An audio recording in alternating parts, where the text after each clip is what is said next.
اعوذ باللہ من الشیطان الرجیم بسم اللہ الرحمن الرحیم اللہم صلی علی سیدنا و مولانا محمد وعلی آل سیدنا و مولانا محمد وبارک وسلم وصلو علیہ رب اشرح لی صدری ویسر لی امری واحلل عقدۃ من لسانی یفقہوا قولی۔ السلام علیکم ورحمۃ اللہ وبرکاتہ۔ جناب، پروگرام میری پہچان لے کر آپ کی میزبان سیدہ زینب حاضر خدمت ہے۔ جناب، دنیا میں کوئی بھی ایسا نہیں ہے کہ جن کے حقوق شریعت مطہرہ نے بیان نہ فرمائے ہوں، اور ہم نے دیکھا کہ ہر ایک جو ہے وہ اپنا حق طلب کرتا ہے، لیکن آقائے دو جہاں رحمت دو عالم صلی اللہ علیہ وآلہ وسلم کا جو فرمان عالی شان ہے وہ یہ ہے کہ حقدار کو اس کا حق دو۔ اور جس طرح سے شریعت مطہرہ کا، دین اسلام کا جب ہم مطالعہ کرتے ہیں جناب، تو یہ دین اس قدر خوبصورت دین ہے، اس قدر مکمل، اس قدر جامع دین ہے کہ ہر ایک کے تفصیل کے ساتھ اس دین حنیف میں حقوق بیان فرمائے ہیں۔ اللہ کے رسول صلی اللہ علیہ وسلم کے ارشاد فرماتے ہیں، بالخصوص اولاد کے ساتھ انصاف کرنے کا درس دیا کہ چاہے ایک بوسہ ہی کیوں نہ ہو۔ اللہ اکبر۔ جناب، ہم بات کرتے ہیں اکثر و بیشتر والدین کے حقوق کے تعلق سے، اور بلا شبہ اولاد پر والدین کے بہت سارے حقوق ہیں جن کا ادا کرنا لازم ہے، لیکن والدین پر بھی اولاد کے حقوق ہیں، والدین کا فرض ہے، اور ان کو بھی یہ حکم ہے کہ ادب کے ساتھ والدین جو ہیں وہ اپنی اولاد کا ذکر کریں، انہیں ادب سکھائیں بھی، ان کے لیے اچھے القابات کا استعمال کریں، ان کی بہترین تعلیم اور بہترین تربیت کا جو ہے وہ انتظام کریں۔ آج جناب اسلام میں اولاد کے حقوق کے تعلق سے کلام کیا جائے گا، اور ہمارے ساتھ معزز مہمان شخصیات رونق افروز ہیں جو کہ ایک مستقل حصہ ہیں میری پہچان کا۔ آپ سمجھ ہی گئے ہوں گے، ڈاکٹر امتیاز جاوید خاکوی صاحبہ موجود ہیں۔ ویلکم کرتے ہیں۔ السلام علیکم ورحمۃ اللہ وبرکاتہ۔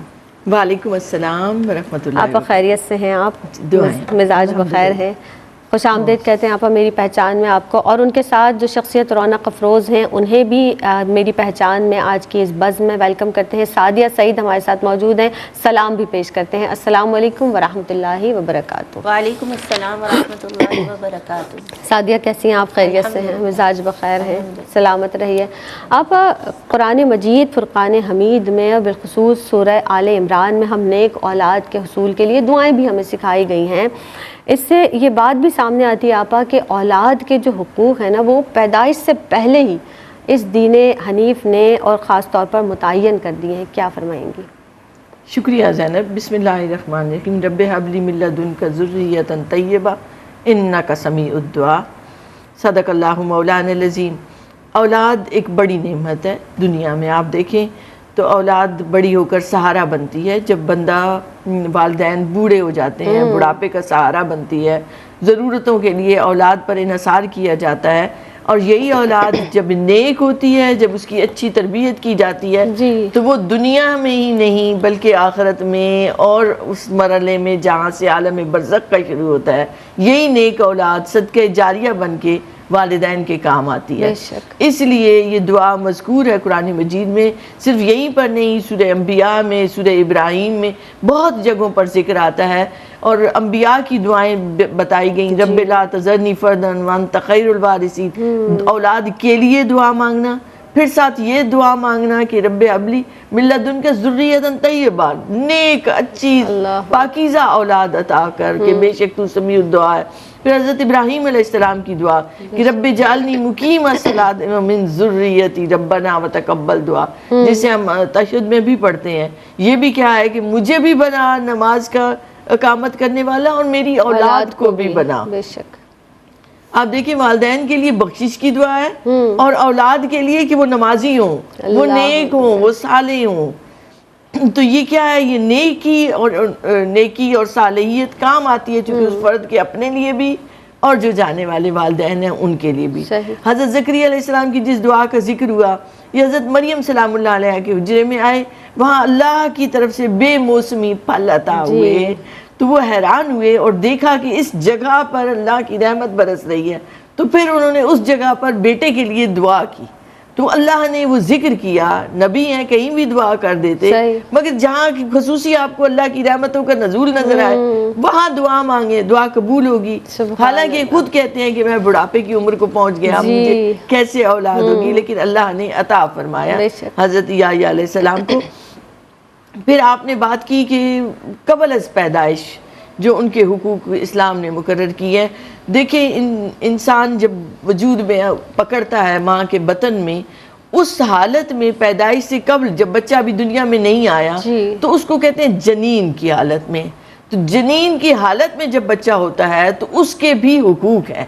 پہلی بات کہ اسے زندگی کا حق ہے۔ اب آپ دیکھیں تو ہمارے ہاں کیا ہوتا ہے کہ بیٹیاں پیدا ہو رہی ہیں تو جب پتہ چل جاتا ہے جی۔ کہ پھر بیٹی آ رہی ہے تو اس کو مار دیا جاتا اللہ ہے اکبر۔ دنیا میں آنے سے قبل۔ تو یاد رکھیں کہ یہ قتل ہے۔ اگر 4 مہینے گزر چکے ہیں تو 4 مہینے کے بعد اس میں روح پھونکی جاتی ہے تو علماء کہتے ہیں کہ اب اسے ہرگز نہ مارا جائے، ہرگز حمل نہ گرایا جائے۔ اس بچے کا، بچی کا حق ہے زندگی کا، تو اسے زندگی ملنی چاہیے۔ بے شک۔ پھر دیکھیں تو اسے وراثت کا حق ہے۔ اب وہ بچہ جو ابھی دنیا میں نہیں آیا اور اگر اس کا باپ فوت ہو جاتا ہے تو وراثت میں اس کو حصہ ملے گا، کیونکہ نسب اس کا باپ سے ہے تو وراثت ثابت ہے قرآن مجید میں۔ اسی طرح وصیت کا حق ہے کہ آپ کو پتہ ہے ابھی بچہ دنیا میں نہیں آیا، جنین ہے، جی۔ تو آپ اس کے لیے وصیت کر سکتے ہیں۔ اسی طرح آپ اس کے لیے کوئی حصہ، کوئی غلہ وقف کر سکتے ہیں کہ یہ میرے اس بچے کے لیے جو ابھی دنیا میں آئے گا۔ تو گویا اسے زندگی کا حق دیا، وراثت کا حق دیا، وصیت کا حق دیا، وقف کرنے کا حق دیا اس کے لیے۔ اور پھر اس کے بعد آپ دیکھیں تو اس کی صحت اور اس کی غذا کا خیال رکھنے کے لیے اس کی ماں کی کیئر کرو۔ یہ حکم آیا، ایون یہاں تک آتا ہے قرآن مجید میں کہ اگر ڈیورس بھی ہو چکی ہو، طلاق بھی ہو چکی ہے، لیکن آپ کو پتا ہے کہ آپ کو بچہ آنے والا ہے تو اس عورت کا نان نفقہ اس کی شوہر کے ذمے ہوگا جس کا بچہ دنیا میں آنے والا ہے۔ گویا قبل از پیدائش بھی اس کی غذا کا، اس کی صحت کا خیال رکھنا آپ کی ذمہ داری ہے، اور اگر آپ ذمہ داری ادا نہیں کرتے تو آپ اللہ کی بارگاہ میں گناہگار تصور ہوں گے۔ تو پھر اس کی ایک محبت اور شفقت ہے نا، اس کا خیال رکھنا کہ آپ نے ابھی دنیا میں نہیں آیا پھر بھی آپ نے اس کا خیال رکھنا ہے کہ وہ آنے والا جو ہے وہ میری اولاد ہے اور مجھے اس کی کیئر کرنی ہے۔ اسی طرح فطرہ، ابھی عید بھی آنے والی ہے تو علماء کے نزدیک مستحب ہے کہ آپ اس کی طرف سے فطرہ بھی ادا کریں کہ جو جان پکڑ چکا ہے، جو جنین کی حالت میں ہے۔ تو اللہ پاک ہر ایک کو اس نعمت سے نوازے۔ آمین آمین، اللہ اکبر۔ آپ دیکھیے کہ قبل از پیدائش جس طرح سے بتایا نا ڈاکٹر صاحبہ نے کہ اولاد کے حقوق متعین کیے ہیں شریعت مطہرہ نے، اور مجھے ابھی جس طرح سے بات ہو رہی تھی تو میں یہ سوچ رہی تھی کہ ہم آج بھی اسی ذہنی پستی کا شکار ہیں کہ جس وقت بیٹیوں کو زندہ دفن کر دیا جاتا تھا تو آج بھی اتنی ترقی کرنے کے باوجود، اتنی ٹیکنالوجی ہونے کے باوجود اس کو ہم نے غلط استعمال کیا اور ہم اپنی بچیوں کو اپنے ہاتھوں سے جو ہے وہ مار دیتے ہیں۔ اللہ اکبر، اللہ پاک ہمیں محفوظ فرمائے اس کام سے۔ آپ یہ ارشاد فرمائیے سعدیہ کہ جس طرح سے قبل از پیدائش بات ہوئی، اب پیدائش کے بعد کی بات کر لیتے ہیں کہ پیدائش کے بعد جو اولاد کے حقوق ہیں اس تعلق سے آپ اس کی وضاحت کیجیے گا۔ بہت شکریہ۔ اعوذ باللہ من الشیطان الرجیم، بسم اللہ الرحمن الرحیم، مولایا صلی وسلم دائما ابدا علی حبیبک خیر الخلق کلہم۔ ابتداءً آپا کی طرف سے بہت خوبصورت گفتگو، اور اگر اسی سے ربط جوڑا جائے تو دیکھیے اولاد اتنی قیمتی دولت ہے ماں باپ کے لیے کہ ہر قیمتی دولت قربان ہے اس کے لیے، کیونکہ ماں باپ کو اولاد سے عزیز کوئی چیز نہیں ہوتی۔ تو اولاد اتنی خوبصورت دولت ہے کہ اللہ رب العزت سب کی اولادوں کو، تمام والدین کا فرما بردار بنائے۔ دیکھیے اولاد کے حقوق میں پیدائش کے بعد جو سب سے پہلا حق ہے وہ ہے کہ اس کے کان میں اذان دی جائے، یعنی اس کے کان میں اللہ اکبر کی صدا گونجے، اللہ رب العزت کا یہ نام کی صدا اس کے کان میں گونجے، یہ پہلا حق ہے۔ پھر اس کے بعد دیکھا جائے تو دوسرا حق یہ ہے کہ والدین اس کا اچھا نام رکھیں، اور نام رکھنے کے لیے بھی کوشش یہ کریں کہ نسبتوں سے نام رکھیں۔ انبیاء کرام کے نام پر، صدیقین کے نام پر، خلفاء راشدین کے نام پر، صحابہ کرام کے نام، صحابیات کے نام پر مطلب نسبتوں سے نام رکھیں تو ناموں کا اثر شخصیت پر ضرور ہوتا ہے. تو اولاد کا حق ہے کہ والدین اس کا اچھا نام رکھیں. پھر اللہ رب العزت نے استطاعت دی تو والدین کے لیے یہ لازمی ہے کہ بچے کا عقیقہ کریں، 7 دن میں کریں، اس کا عقیقہ کریں، بچے کا عقیقہ کرنا ضروری ہے. پھر اس کے بعد دیکھا جائے تو دیکھیے جیسے جیسے بچہ اپنی عمر کی طرف بڑھتا ہے تو والدین کے لیے یہ تو چیزیں ہر حال میں ضروری ہیں. پھر ہے کہ دیکھیے جس طرح ہم اس کی اسکولنگ کا خیال کرتے ہیں، ساری چیزوں کو کرتے ہیں، تو والدین کے اوپر لازم یہ ہے کہ اس کا اسکولنگ کا، اس کے مدرسے کا، ساری چیزوں کا خیال کرتے ہوئے ڈیپینڈ بالکل نہیں کرنا، مکمل ڈیپینڈ ادھر نہیں کرنا. کیونکہ جو بچہ گھر میں سیکھتا ہے، جو والدین اپنے زیر سرپرستی سکھا سکتے ہیں، وہ ادارے نہیں سکھا سکتے. تو ادارے میں بچہ سیکھنے جاتا ہے لیکن اس کی تربیت بہترین انداز سے مکمل طور پر اس کے والدین کر سکتے ہیں. تو پھر اس کی جیسے جیسے عمر بڑھے تو عمر کے ساتھ ساتھ وہ اسکول جا رہا ہے تو تربیت اس کی گھر میں والدین کو کرنی ہے. پھر اگر یہ آپ چاہتے ہیں کہ اگر آپ کا بچہ اچھے اخلاق والا ہو، یعنی جو آپ چاہ رہے ہیں بچہ ویسے ہو، تو پھر کردار آپ کو دکھانا ہوگا، آپ کو وہ نمونہ بننا ہوگا بچوں کے لیے کہ اگر آپ چاہ رہے ہیں آپ کا بچہ آپ سے جھوٹ نہ بولے، وہ اسکول جاتا ہے تو وہ اسکول جا رہا ہے تو جو بات ہے وہ سچ بتا دیں، تو اس کے لیے آپ کو سچ بولنا ہوگا. آپ سچ بولیں گے آپ کا بچہ جھوٹ نہیں بولے گا. آپ چاہتے ہیں میرا بچہ باادب ہو، آپ کو اپنے بچوں کے آگے اپنا وہ عمل پیش کرنا ہوگا کہ آپ کتنے باادب ہیں تو آپ کا بچہ باادب ہوگا. آپ چاہتے ہیں اخلاق میں اعلیٰ ہو تو آپ کو اخلاق سے پیش آنا ہے. اگر آپ بڑوں کے ساتھ ادب سے پیش نہیں آتے ہیں یا آپ اخلاق کے ساتھ پیش نہیں آتے تو جو بچہ دیکھ رہا ہے وہ سیکھ رہا ہے، جو آپ کہہ رہے ہیں وہ نہیں کر رہا، جو آپ کر رہے ہیں وہ کر رہا ہے. تو والدین کے اوپر لازمی ہے، یہ فرائض میں اس کی تربیت میں ہے کہ جب وہ اس عمر کو پہنچے تو پھر اس کی اس حساب سے اس شاندار طریقے سے تربیت کرو کہ اپنے فرائض کو ادا کرو اور جو بچوں کا حق ہے وہ انہیں حق دو. پھر ان کا نان نفقہ اور ساری چیزیں سارے معاملات آتے ہیں اور ابھی آپا نے بھی اس کو ڈیٹیل بیان بھی کر دیا ہے کہ بچہ اس جہاں میں آئے اس سے پہلے بھی کیا ہے معاملات اور اس کے آنے کے بعد بھی. تو یہ جو چند اہم چیزیں ہیں وہ یہ ہیں کہ وہ کرنا ہر حال میں ضروری ہے. یہ بچہ حق رکھتا ہے اور اس کو ادا کرنا ضروری ہے. لوگ بعض اوقات نام رکھنے میں بہت زیادہ وہ کرتے ہیں کہ ابھی یہ نہیں، ابھی اس کو سوچنا ہے، ابھی اس کو بتانا ہے. تو دیکھیے نام ہمیشہ میرا ایک کہنا ہے کہ نسبتوں پر رکھیں تو ناموں کا اثر شخصیت پر ہوتا ہے اور یہ بچے کا حق ہے تو جتنا جلدی ہو نام رکھ دینا چاہیے. بے شک بے شک. ایک وقفہ لیتے ہیں، حاضر ہوتے ہیں اس مختصر سے وقفے کے بعد.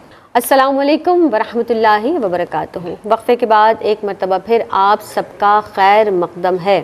جناب اولاد کے حقوق کے تعلق سے بات ہو رہی ہے کہ والدین کے کیا فرائض ہیں، کس طرح سے اولاد کی پرورش کرنی ہے اور ان کے پیدائش کے بعد ان کے کیا پروسیس ہے جو پرورش کا ہے، اس تعلق سے بھی بات ہوئی. ہمارے ساتھ ڈاکٹر صاحبہ موجود ہیں. ڈاکٹر صاحبہ اگر ہم بات کریں کیونکہ ماں کی گود پہلی درس گاہ ہے اور بچے کے لیے جو پہلی تربیت گاہ ہے، پہلی درس گاہ ہے، کیونکہ ماں کو دیکھ کے بچہ بہت زیادہ سیکھتا ہے اور تربیت کا عمل وہیں سے شروع ہو جاتا ہے. بچہ ماں کے ساتھ زیادہ وقت گزارتا ہے. بچے کی تعلیم و تربیت میں آپا آپ کیا سمجھتی ہیں، کیا کہیے گا کہ ماں کے کردار کو آپ کیسے دیکھتی ہیں؟ شکریہ زینب.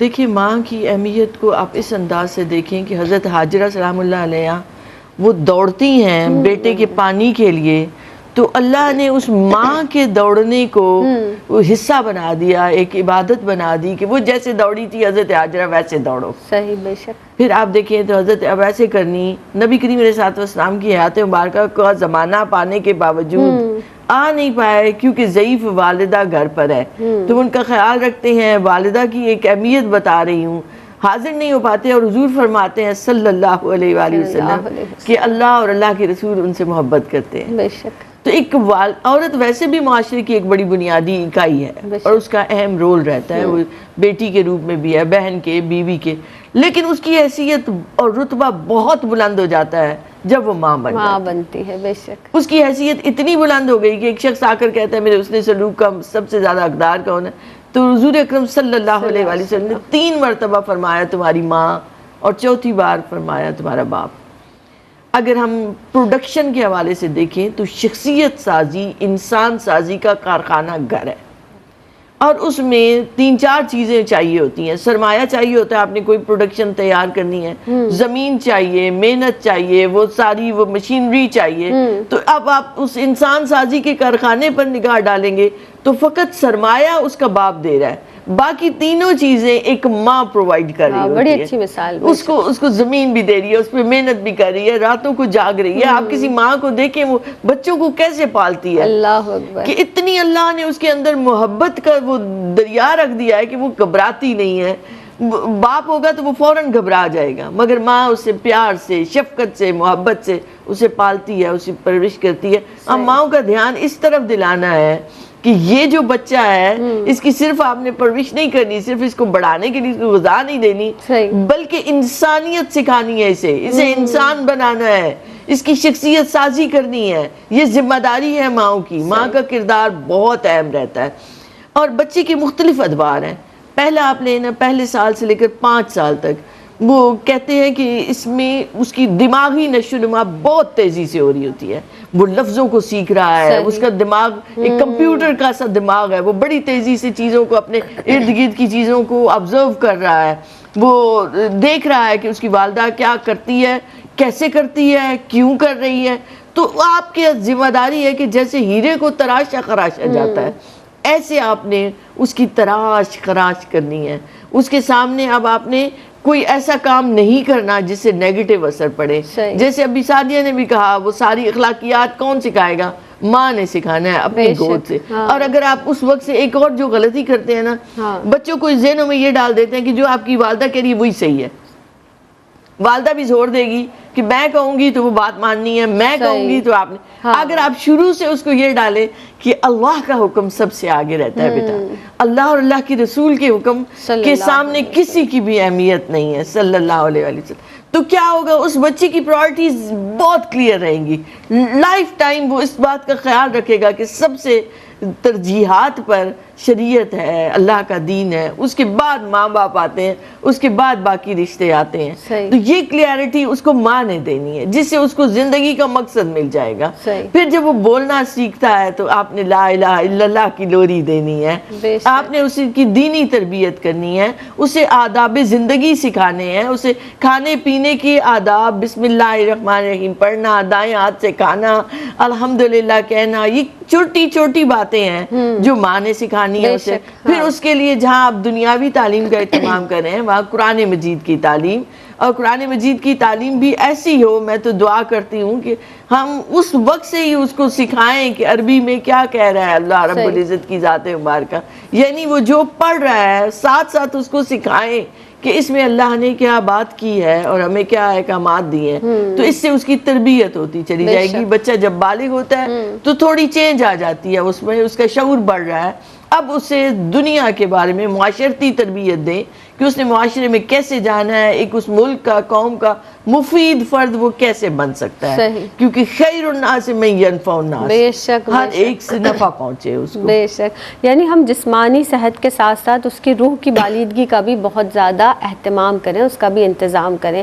جناب رسول اللہ صلی اللہ علیہ وآلہ وسلم کا فرمان عالی شان ہے, اور یہ سوال آپ کی جانب بھی پیش کروں گی سعدیہ, کہ جب بچہ 7 سال کا ہو جائے تو اس کو نماز پڑھنے کی تلقین کرنی چاہیے, نماز پڑھنے کا حکم دے. پھر 10 سال کا ہو جائے تو اس کو تھوڑی سی ضرب بھی لگائی جائے, مار بھی لگائی جائے. اب اس طرح سے, لیکن میں یہ بھی ساتھ ساتھ کہنا چاہوں گی کہ یہ اسی وقت ممکن ہوگا کہ جب ہم خود نماز پڑھیں گے, ہم خود اس کے سامنے اس عمل کو کر کے دکھائیں گے, تو پھر اس کے اوپر زیادہ جو ہے وہ افیکٹو ہوگا. جب والدین خود نماز پڑھیں گے تو پھر بچہ بھی ساتھ ساتھ نماز پڑھے گا. کیا کہیے گا؟ بسم اللہ الرحمن الرحیم. یہ بات بالکل درست ہے. آقا علیہ الصلوۃ والسلام کی حدیث مبارکہ سے یہ بات ثابت ہے. آقا علیہ الصلوۃ والسلام نے فرمایا کہ جب بچہ 7 سال کا ہو تو اسے نماز کا حکم دو, اور جب وہ 10 سال کا ہو جائے تو اسے تادیباً سزا دو, یعنی تادیباً اس کو مارو کہ وہ نماز کی طرف رغبت حاصل کرے. اب دیکھیں, ایک عام سی مثال ہے, اور یہ ہر گھر کی مثال ہے. جہاں ماں نماز پڑھتی ہے, بچہ آگے پیچھے گھوم پھر کے پھر اس کی طرح جیسے پورا ایکٹ ماں کا ہے ویسے ہی وہ بچہ سجدے میں جائے گا, رکوع میں جائے گا, ہاتھ باندھے گا جیسے, کیونکہ ماں کر رہی ہے. صحیح, بالکل. تو بات یہ ہو رہی ہے کہ جب والدین کریں گے تو بچہ بھی کرے گا, اور جب والدین نہیں کریں گے, صرف کہتے رہیں گے بیٹا نماز کا وقت ہو گیا نماز پڑھو, تو بچہ پلٹ کے کہے گا کہ آپ نہیں کر رہے اور ہمیں کہہ رہے ہیں. ہاں. تو والدین کو وہ کردار پیش کرنا ہے کہ بچہ اس کی طرف آ جائے. اب آقا علیہ الصلوۃ والسلام کی حدیث مبارکہ کا مفہوم پیش کر رہی ہوں. آقا علیہ الصلوۃ والسلام نے فرمایا پہلے 7 سال. ہم یہ سمجھتے ہیں نا کہ بچہ جب تھوڑا اور بڑا ہو تھوڑا اور بڑا ہو اس وقت اس کو سکھائیں گے سمجھائیں گے. بچے کی پرورش پیدائش سے پہلے سے ہونے لگتی ہے. یعنی وہ جب ماں کے بطن میں نا تب سے اس کی پرورش کا آغاز ہو جاتا ہے. بالکل ایسے ہی. آقا علیہ الصلوۃ والسلام نے فرمایا حدیث پاک کا مفہوم ہے کہ پہلے 7 سال بچوں کے جو بچے کہہ رہے ہیں وہ مانو ان کے ساتھ. پھر آقا علیہ الصلوۃ والسلام نے فرمایا اگلے 7 سال انہیں اپنا غلام بناؤ, جو تم کہہ رہے ہو وہ منواؤ. صحیح. یعنی جو تمہاری ساری چیزیں جو دین اسلام کے احکامات ہیں وہ منواؤ. پھر اگلے 7 سال ان کے دوست بن کر رہو. وہ کس سوسائٹی میں بیٹھ رہے ہیں, کہاں جا رہے ہیں, وہ کیا کام کر رہے ہیں, وہ سچ بول رہے ہیں, وہ اخلاق سے پیش آ رہے ہیں, وہ دیگر معاملات اچھے طریقے سے کر رہے ہیں, معاشرے میں وہ کیسے. تو یعنی یہ دیکھیں آپ کے پورا اتنا لمبا ایک ٹائم پیریڈ ہے بچے کی پرورش کا جو والدین کے اوپر ہے.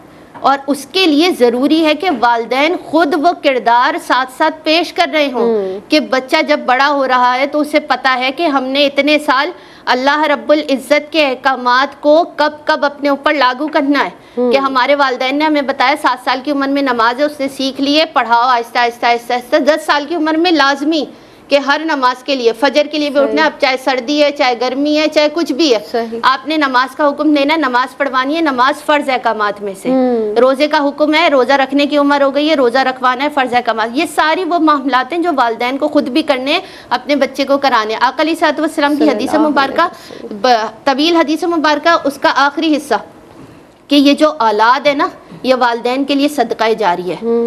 یہ اولاد جب والدین اس کے اس جہاں میں رہ کر وہ پرورش کر کے جائیں گے جس کی ضرورت آخرت میں, تو وہ اولاد یہاں پر رہ کر وہ نماز اس ایصال ثواب کی نیت سے بھی کوئی عمل نہ بھی کرے, وہ صرف 5 وقتہ نماز کے لیے بھی اس زمین پہ کھڑی ہوگی نا, اور آخر میں وہ یہ دعا پڑے گی رب اجعلنی مقیم الصلاۃ ومن ذریتی ربنا وتقبل دعاء ربنا اغفر لی ولوالدی وللمؤمنین یوم یقوم الحساب. وہ پڑھے گی, یہاں والدین کو قبر میں ثواب دے دیا جائے گا. کیوں؟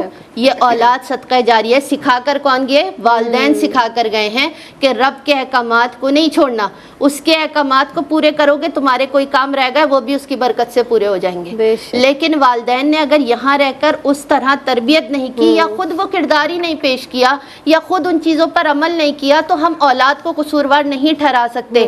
اگر والدین تربیت میں اتنے پختہ ہیں کرنے میں کہ آپ نے احکامات الہیہ بھی پوری کروائیں, اخلاقیات بھی پوری کروائیں, معاشرے کے تمام حقوق بھی پورے کروائے, تو وہ بچہ معاشرے کے لیے صرف نفع ہی نفع ہوگا. پھر اس کی ذات سے نقصان نہیں پہنچے گا کسی کو.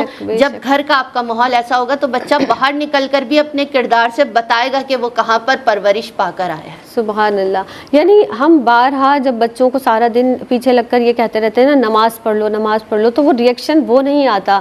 ریئیکشن اس وقت بہترین آئے گا اور جب آپ خود وہ عمل کر رہے ہوں گے. آپ کہنے کے بجائے پڑھ کر دکھائیے, ہر بات کہنے کے بجائے اس پر عمل کر کے دکھائیں تو بچہ خود بخود سیکھے گا اور غیر ارادی طور پر وہ تمام اعمال, وہ تمام افعال, وہ تمام بہترین اعمال و افعال کرے گا جو آپ خود اس کے سامنے کر رہے ہوں گے. ایک وقفہ لیتے ہیں, حاضر ہوتے ہیں. السلام علیکم ورحمۃ اللہ وبرکاتہ. آپ دیکھ رہے ہیں پروگرام میری پہچان, اور میری پہچان میں ایک مرتبہ پھر آپ سب کا خیر مقدم ہے.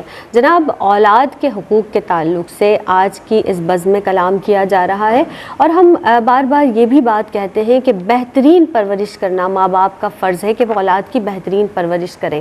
انصاف کا بھی ذکر ہوا, اور ابتداءً میں نے یہ عرض کیا تھا کہ اولاد کے ساتھ انصاف کریں. ہم یہ دیکھتے ہیں جب اولاد تھوڑی سی بڑی ہو جاتی ہے, جو خوبصورت ہے, جو مال و دولت میں, جس کی اچھی جاب ہے, جس کے پاس زیادہ پیسہ ہے, والدین کا جھکاؤ تھوڑا سا اس طرف بھی ہو جاتا ہے. تو انصاف سے کام لیجئے. ایسا نہ کیجئے کہ دوسرے بچے کو یہ احساس ہو کہ والدین اس کی طرف متوجہ نہیں ہیں یا کم توجہ ہے والدین کی.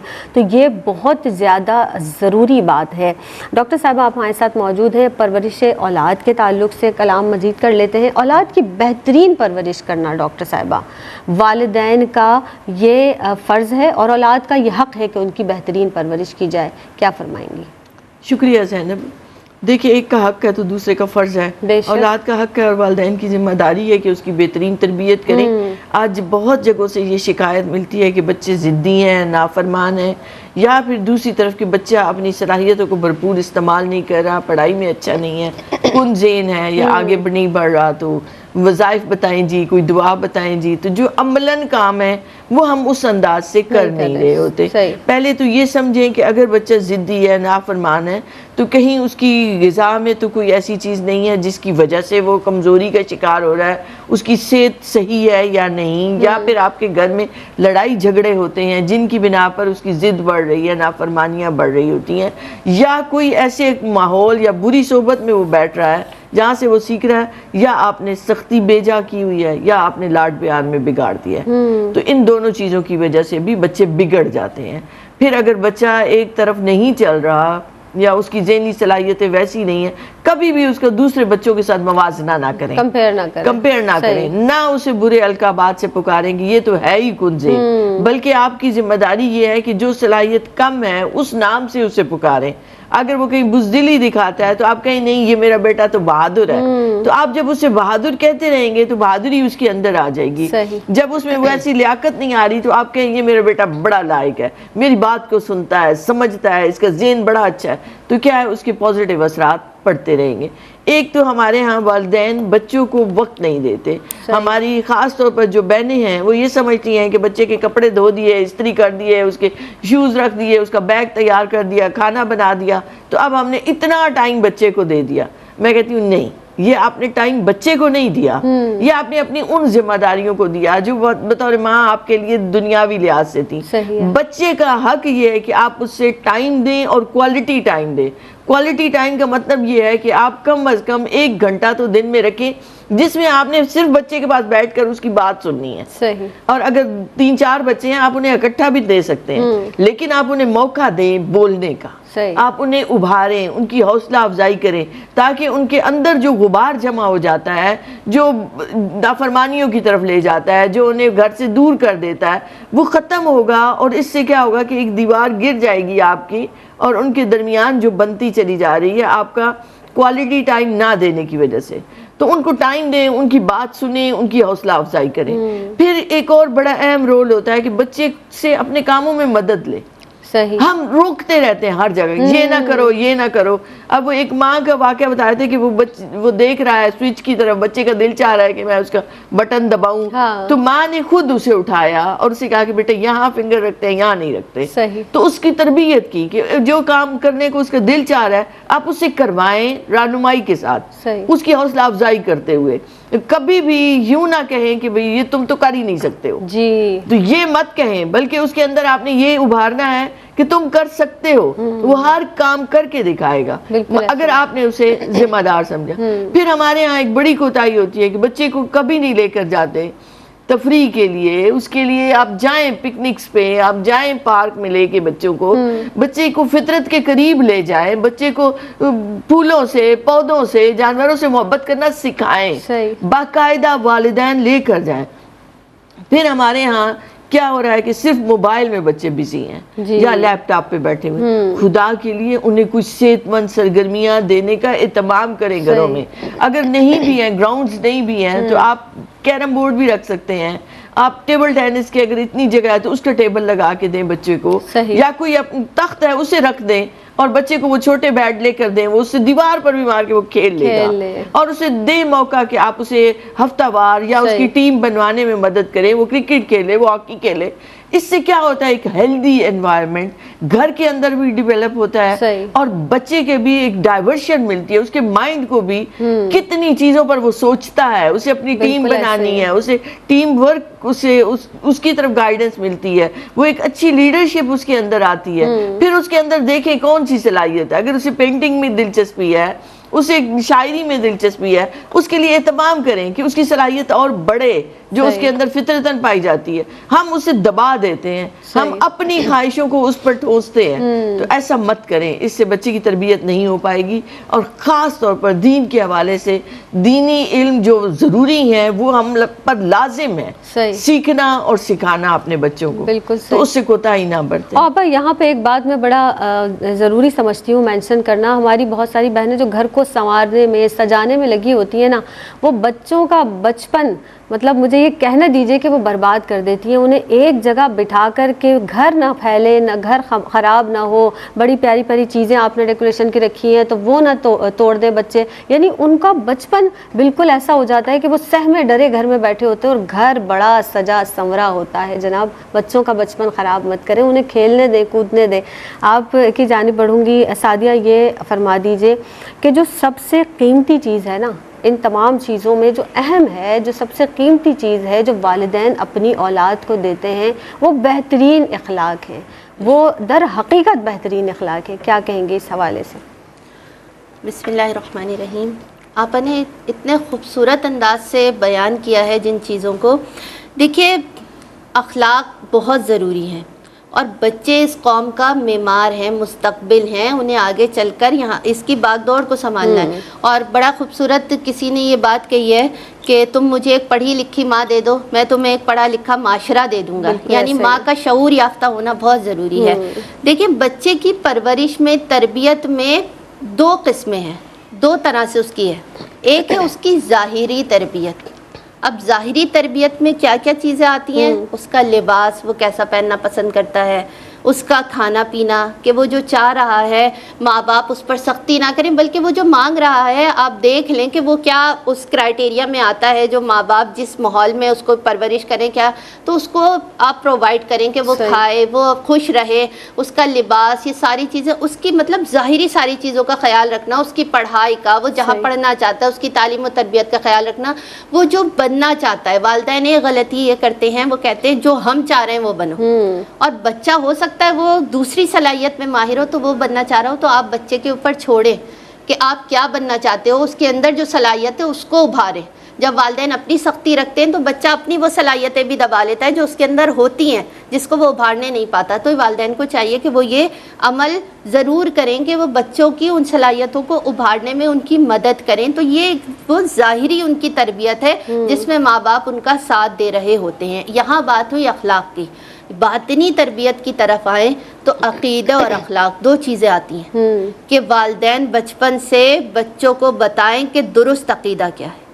عقیدے کی تربیت کریں، عقیدہ بتائیں. پھر یہ بتائیں کہ نماز، روزہ، حج، زکوٰۃ یہ وہ فرائض اعمال ہیں جو ہر حال میں کرنے ہیں. اور اخلاق وہ ایک عظیم دولت ہے کہ آقا علیہ الصلوۃ والسلام کے لیے بھی حضرت عائشہ صدیقہ سلام اللہ علیہا سے کسی نے سوال کیا کہ اخلاق کیا ہے؟ آپ نے فرمایا کیا تم نے قرآن نہیں پڑھا؟ سرکار کے اخلاق کے بارے میں پوچھا گیا تھا. وہی تو پورا سرکار کا اخلاق ہے. وَإِنَّكَ لَعَلَىٰ خُلُقٍ عَظِيمٍ کہ شان سے کہتا ہے قرآن مبین إِنَّكَ لَعَلَىٰ خُلُقٍ عَظِيمٍ کہ آپ تو اخلاق کے اعلیٰ مرتبے پر فائز ہیں. سرکار دو عالم صلی اللہ علیہ وآلہ وسلم کے اخلاق پر آقا علیہ الصلوۃ والسلام کی سیرت مطہرہ کے پیرائے میں اپنے بچوں کو ڈھالیں گے اور بتائیں گے، انہیں سکھائیں گے. ان کو بچپن سے سکھائیں. آپ انہیں لنچ باکس گھر سے بنا کر دیتے ہیں، بچوں کو شیئرنگ سکھائیں کہ بیٹا بانٹ کر کھاؤ گے تو برکت ہوگی. بچوں کو بچپن سے سکھائیں گے. بڑے ہو کر آج انہوں نے لنچ شیئر کیا ہے، کل ان کے پاس جو ان کی استطاعت کے مطابق ہوگا وہ شیئر کریں گے. اور پھر اس کے لیے قید نہیں ہے، پھر چاہے آپ کے پاس بہترین علم ہو آپ وہ شیئر کر دیں، مسکراہٹ ہے آپ وہ شیئر کر رہے ہیں، آپ کے پاس مال ہے آپ وہ شیئر کر رہے ہیں، آپ کے پاس کوئی چیز ہے وہ شیئر کر رہے ہیں، کوئی بک ہے وہ شیئر کر رہے ہیں. جو آپ کی ضرورت ختم ہو گئی آپ نے اگلے اپنے دوست کی شیئر کر دی کہ یہ لو تمہاری ضرورت ہے تم کر لو. تو آپ بچپن سے بچوں کو سکھائیں. یہ ان کی اخلاقی تربیت میں شامل ہے یہ چیز کہ آپ کو لوگوں کے ساتھ مل جل کر رہنا ہے، آپ کو لوگوں کے ساتھ ادباً پیش آنا ہے، لوگوں کا ادب کرنا ہے. اس کے لیے آپ نے ادب کرنا ہے، بچوں کو سکھانا ہے کہ کس طرح سے آپ نے اپنے استادوں کا ادب کرنا ہے، کس طرح سے آپ نے اپنے دوستوں کے ساتھ رہنا ہے. ان کی سوسائٹی کو چیک کریں کہ وہ کس سوسائٹی میں بیٹھ رہے ہیں، ان کے جو دوست ہیں ان سے ملیں. اور ماں باپ بچوں کو ٹائم دے کہ وہ بیٹھ کر ان سے اپنی ہر بات کر سکے. بچہ باہر نہ ڈھونڈے کسی شخص کو کہ کوئی مجھے ملے تو میں اس سے بات کروں. والدین، یہ آپ نے بھی بہت خوبصورت بات کی آپا نے بھی کہ ماں باپ ٹائم نہیں دیتے اپنے بچوں کو، وہ اتنا بزی ہو گئے اپنی لائف میں کہ وہ بچوں کے لیے وہ کچھ تو پرووائڈ کر رہے ہیں، وہ ان کو پیسے بھی دے رہے ہیں، وہ مالی مدد بھی کر رہے ہیں، وہ ان کو کھلانے پلانے کا انتظام ہر چیز کر رہے ہیں، لیکن جو بچے وقت مانگ رہے ہیں، جو ان کا ٹائم ہے وہ دیں، تاکہ بچے ادھر ادھر نہ جائیں، کہ وہ آپ کو بتا سکیں کہ ہماری یہ چیز ہے تو ہمیں یہ مسئلہ آ رہا ہے، ہماری اس بات کو سنیں. تو یہ بچوں کے لیے ضروری ہے. تو اخلاق میں تو آقا علیہ الصلوۃ والسلام کی سیرت مبارکہ ہمارے لیے مکمل ضابطۂ حیات ہے. آپ بچوں کو سرکار دو عالم صلی اللہ علیہ وسلم کے چھوٹے چھوٹے واقعات بتائیں، لوگوں کی مدد کرنا، لوگوں کے کام آنا، ان کے گھر جا کے ان کے کام کر دینا. پھر لوگ تو لوگ، پھر یہ جو ہم حشرات الارض ہیں، یہ جو ہمارے پاس یہ جو جانور ہیں، ہم ان کے ساتھ بھی ظلم کر جاتے ہیں، تو ان کے ساتھ بھی رحم دلی سے پیش آنا، ان کی بات کو سمجھنا، مطلب یہ ساری وہ چیزیں ہیں جو اخلاق میں شامل ہیں.